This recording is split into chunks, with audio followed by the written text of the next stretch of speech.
Hindi pa rin mapababa ng gobyerno ang presyo ng ilang bilihin kahit may itinakdang maximum suggested retail price. Samantala, dumami naman ang bilang ng mga Pilipinong nagugutom base sa isang survey. Nasa frontline ng balitang yan, si Carrie Cater. Batay sa huling survey ng Social Weather Station o SWS, pumalo na sa 27.2% ang hunger rate sa Pilipinas sa unang 3 buwan ng 2025. Pinakamataas daw yan simula noong kasagsagan ng COVID-19 pandemic.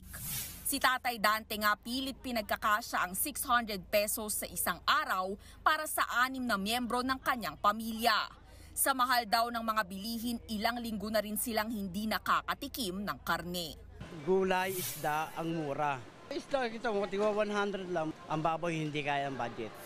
Pero ayon kay Agriculture Secretary Francisco Chu Laurel, hindi ang pagtaas ng presyo ng mga bilihin ang dahilan ng pagdami ng mga nagugutom. While definitely in areas you cannot discount that there is hunger because of, but I think that's more of economics na eh. It is not agriculture related. Kita naman natin yung presyo sa palengke, bumaba. Dismayado rin ang mismong kalihim sa hindi bumababang presyo ng karneng baboy sa kabila ng ipinapatupad na maximum suggested retail price. Umaabot pa rin ang bentahan sa mahigit 400 pesos kada kilo, mas mataas sa 350 hanggang 380 pesos na MSRP. We have to make sure na ang farm gate ay nasa 230.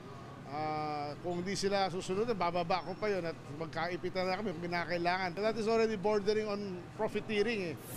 Maghihigpit pa raw ang DA sa mga susunod na araw sa tulong ng Department of Trade and Industry.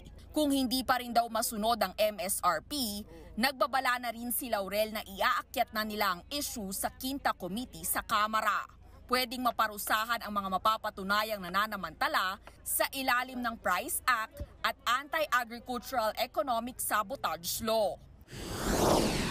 Sa bigas naman, ibinaba na ang MSRP sa imported premium rice sa 45 pesos kada kilo mula 49 pesos. Bunsod ito ng patuloy na pagmura ng presyo sa global market. Pati imported na bawang pinag-iisipan na rin daw ng DA na patawan ng MSRP bago maghunyo. Yung garlic importer, ang cost nila niyan is 80 pesos lang eh. Tapos binibenta na ng 1. I think that's too much. Nagbabalita mula sa Frontline, Carrie Cater, News 5. Mga kapatid, Cheryl Cosim po, huwag maging huli at maging una sa lahat sa balitaan. Para sa tuloy-tuloy na talakayan sa Frontline, mag-follow at mag-subscribe sa social media pages ng News 5.